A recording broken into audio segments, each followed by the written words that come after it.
wani boyayyen sirrin da ya kamata ka san da shi a Facebook. Wannan sirrin shine a yawancin lokuta kakan karanta wani rubutu ko kuma ka ga wani hoto har ma ka masa liking, amma daga baya idan ka zo kana neman wannan rubutun ko kuma wannan hoton sai ka neme sa ka rasa, sannan kai kuma baka lura da sunan wanda ya posting din ba. To ga yanda zaka nemo dukkanin wani rubutun da ka masa like ko kuma wani hoton da ka masa like a Facebook cikin sauki. Bayan ka shigo cikin Facebook ɗinka zaka taɓa digon nan guda uku, sannan sai ka yo ƙasa, sai ka shiga cikin settings. Bayan settings ya bude maka zaka yo ƙasa,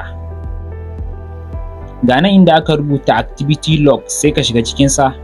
Bayan ya bude maka sai ka yo ƙasa, ga nan inda aka rubuta interaction, to shi zamu duba. To gashi nan kamar yanda kuke gani, idan comment ne gashi nan, idan like ne kake so ka duba gashi nan, to bari mu duba like. Kun ga gashi nan wayannan su ne abubuwan da muka yi wa like a Facebook. Idan kuma kana so ka biyun ka ga wannan rubutun ko wannan hoton da ka yi wa liking, zaka danna digon nan guda uku ga alaman biyu nan sai ka taba sa. Kun ga wannan shine hoton da muka yi wa liking din. To ta wannan hanyar ne zaka gano dukkanin wani hoto ko wani rubutu da ka yi wa liking a Facebook. Domin shiga group din mu ka danna link din da ke bio dina.